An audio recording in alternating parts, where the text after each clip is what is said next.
Hi, good afternoon. My name is Ara. So today I will be talking about infectious complications of cancer therapy. So here are the contents of my discussion. The first thing that we are going to discuss is about the common complications in cancer patients, the common sites of infection, and ways on how to prevent it. So let's proceed with the common infectious complications in cancer patients. But before that, let's define first what is an infection. So, infection is one of the most common complications of cancer and cancer treatment.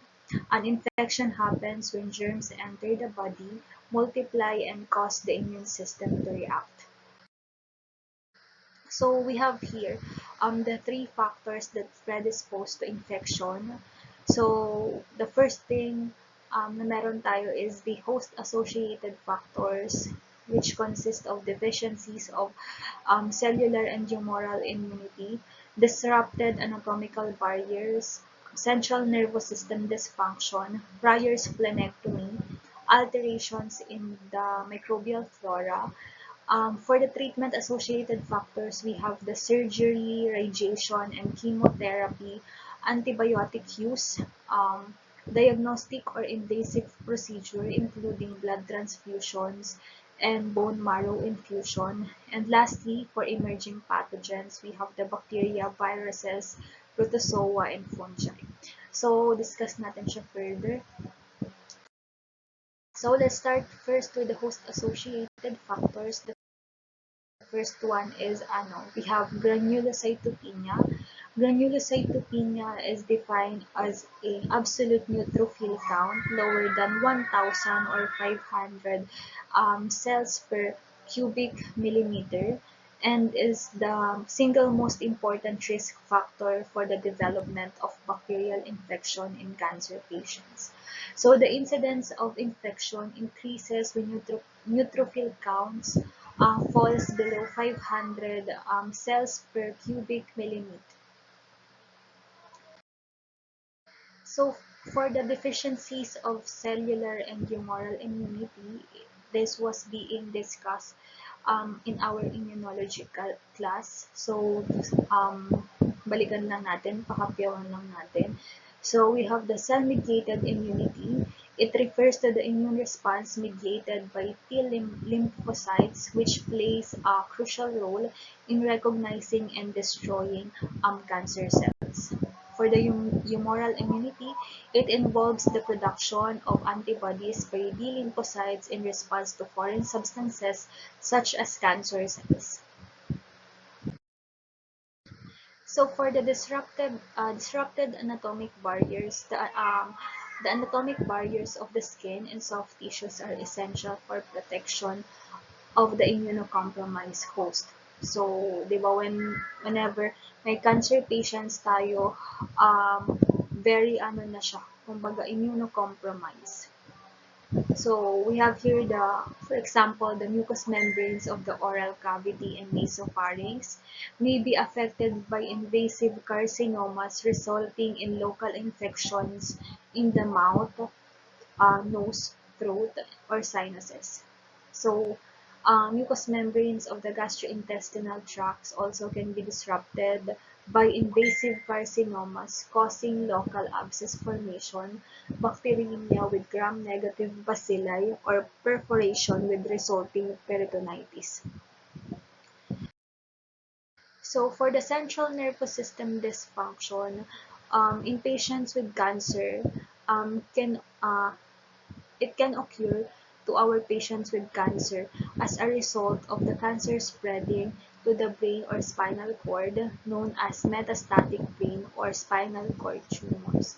So additionally, cancer treatments such as chemotherapy and radiation therapy can also cause central nervous system dysfunction. So one of the symptoms of central nervous system dysfunction with cancer may include headache, seizures because brain is involved, as well as headaches. So changes, there can be a sudden changes in behavior or personality, memory problems, difficulty with coordination and balance, weakness or numbness in limbs, and changes in vision or hearing. So, for the prior splenectomy, so spleen contains large number of monocyte macrophages and B lymphocytes, enabling it to perform many important immune functions. So the spleen filters particles from the bloodstream using strategically positioned tissue macrophages. So patients who have undergone splenectomy are at increased risk of infection with encapsulated bacteria such as Streptococcus pneumoniae, Haemophilus influenzae, and Neisseria meningitidis. So for the alterations of microbial flora, individuals are colonized with a non-invasive flora that in a sense can be considered protective. So this normal flora prevents colonization and subsequent infection with more invasive and pathogenic bacteria. So patients who have lost their normal flora, such as those receiving broad-spectrum antibiotics, are at greater risk of colonization and infection with these more invasive microorganisms or organisms. So let's proceed with the treatment-associated factors. So the first one is the surgery. Surgery is an extensive surgery, especially in the pelvic, gastrointestinal, or maxillofacial regions, increases the risk of infections in cancer patients.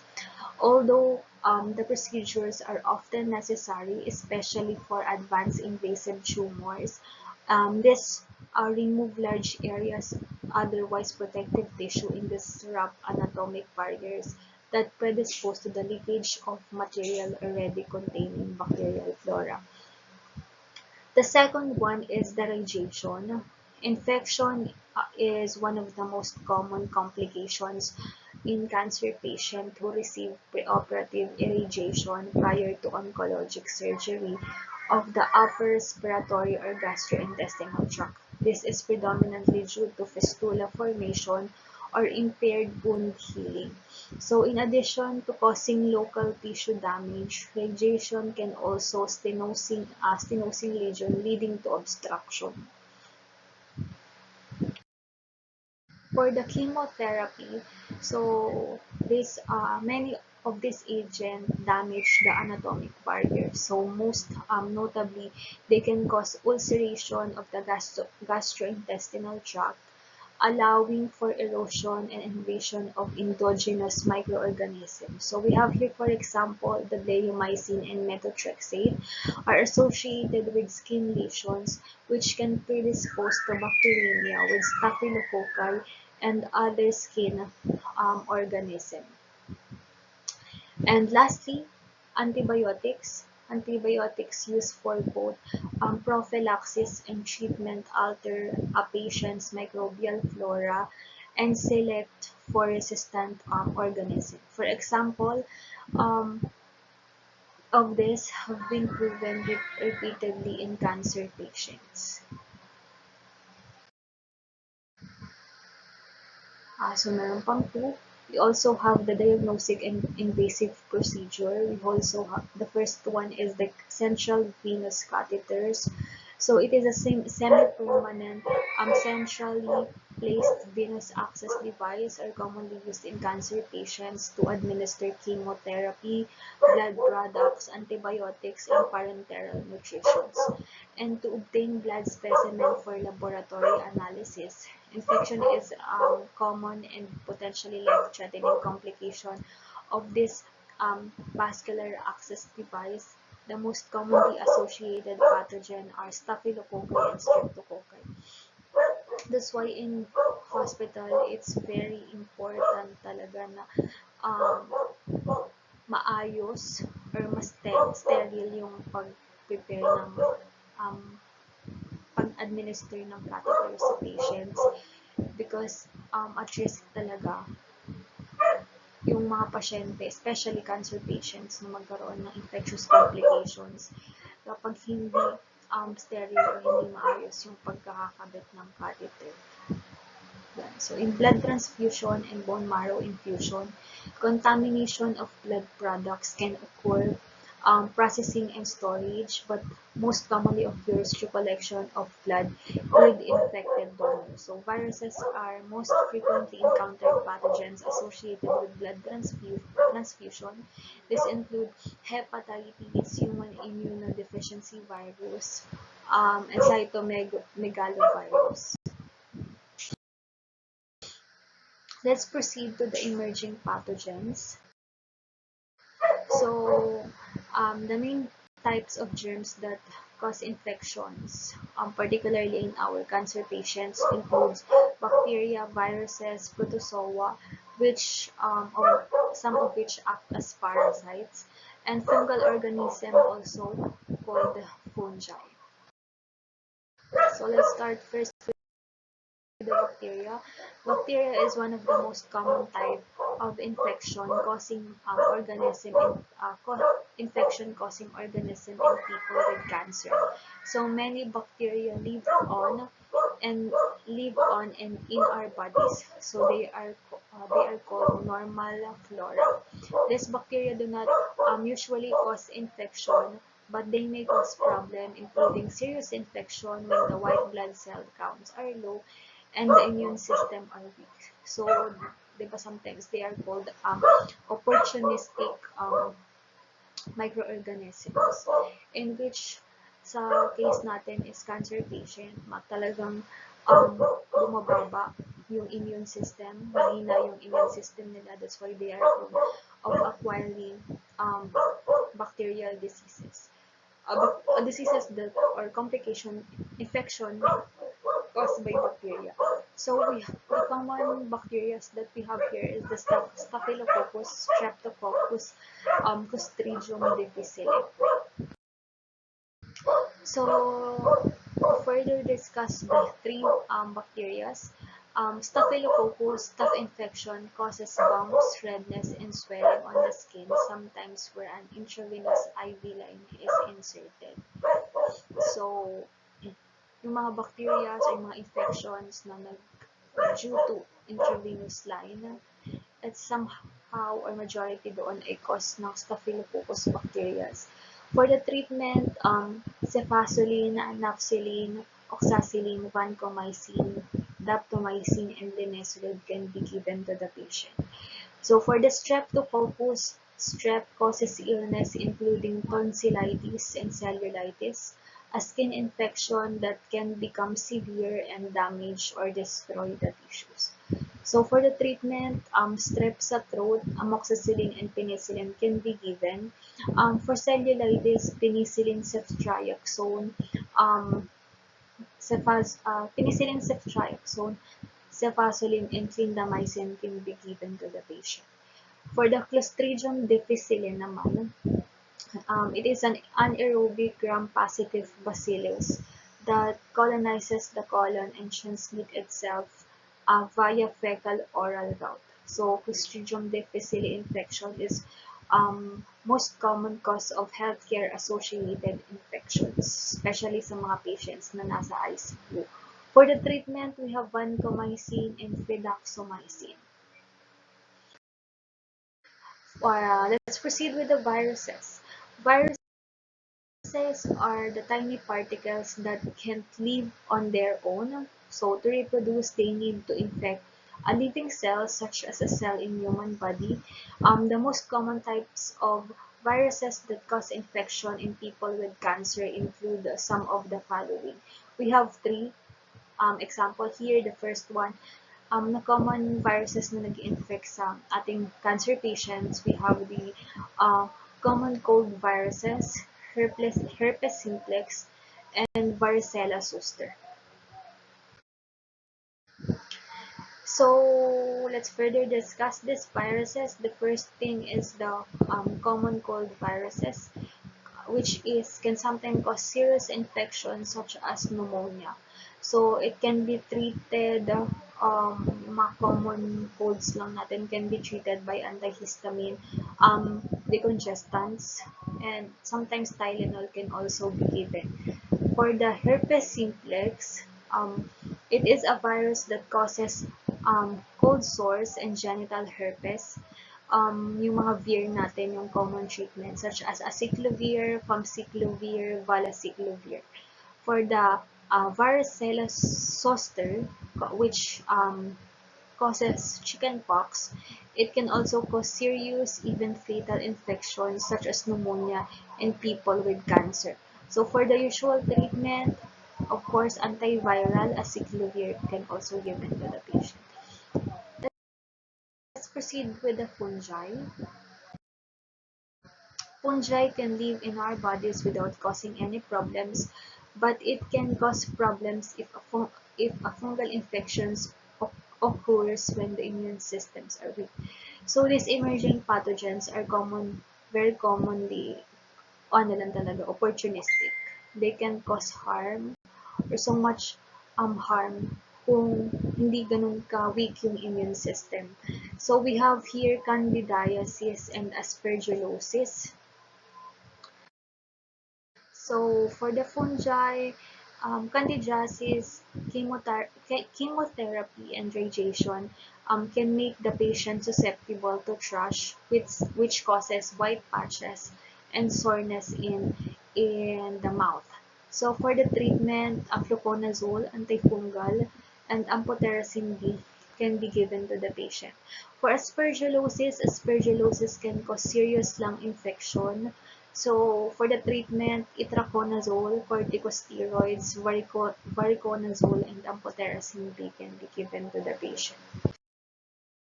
For the protozoa, infection caused by protozoa, we have protozoa are a very small living organism that have one cell. It causes a mild illness in healthy people, but people with a weakened immune system can get serious infection. So we have here toxoplasmosis.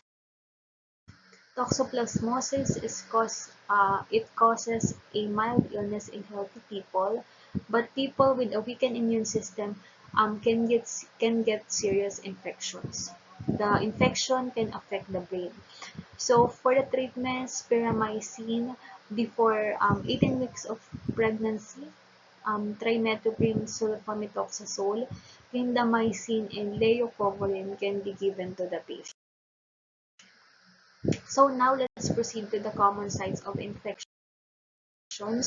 So the common sites of infection in people with cancer includes respiratory system, urinary system, skin, bloodstream, digestive system, and nervous system.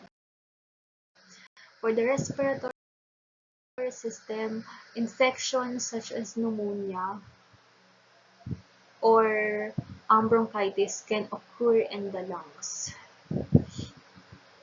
So for the urinary system, infection, common example dyan is the urinary tract or the UTI that occurs in the bladder or the kidneys. So for the bloodstreams, infections such as sepsis or bacteremia, which can occur in the bloodstream then. So ayan, we have the processors of infection. For example, is in the lungs, bacteria will enter the blood, leaking the blood vessels that can lead to organ dysfunction and death. Next one is skin. So skin, anything that can cause a break in a skin, such as an injury, scrape, surgical incision, IV site, insect, or any other bug or animal bite can lead to infection. For the digestive system, infections such as gastroenteritis or colitis can occur in stomach and intestines. For the central nervous system, infections such as meningitis or encephalitis can occur in brain or spinal cord. So, on to the last topic, for the prevention or ways on how to prevent infection. So the first thing we need to do is, of course, especially sa mga hospital institution, but hindi lang naman kailangan sa hospital ginagawa yun. Dapat gawin nating hobby yung pagwawash ng hands whenever galing tayo sa outside, may hinahawakan tayo. So, it is a simple way of preventing infections.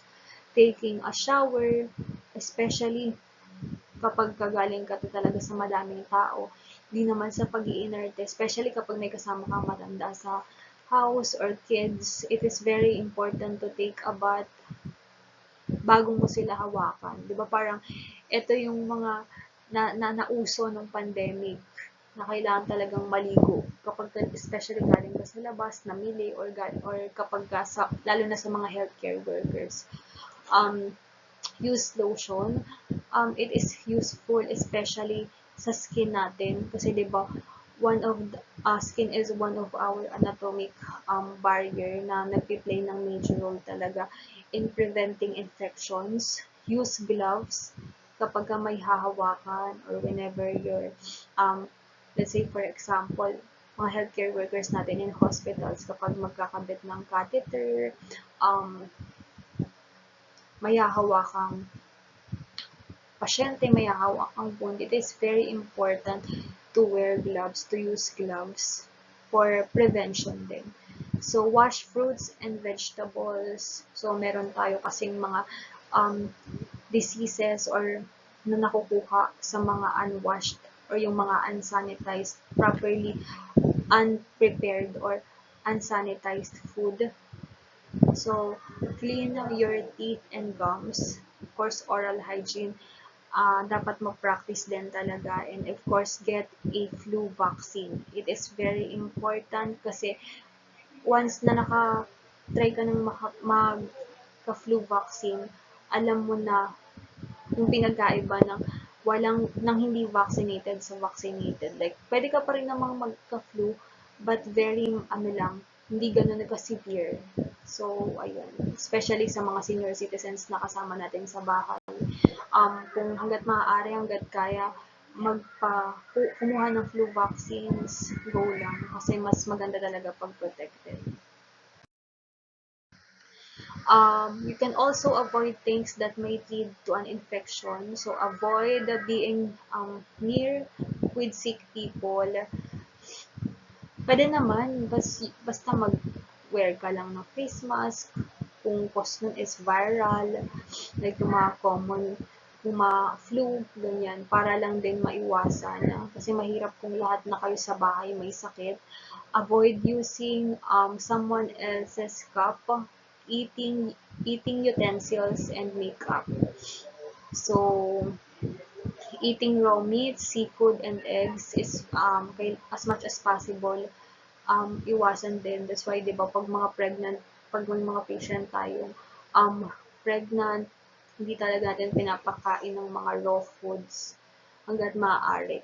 So, to avoid lang any serious diseases or complications. Using scissors, knives, and other sharp objects because it can cause them harm, especially kapag immunocompromised si patients. Lastly is handling cat litter and other animal waste.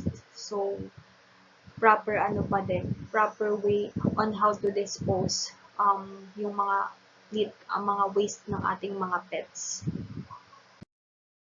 So, that's all for my topic. Thank you for listening. Good afternoon po.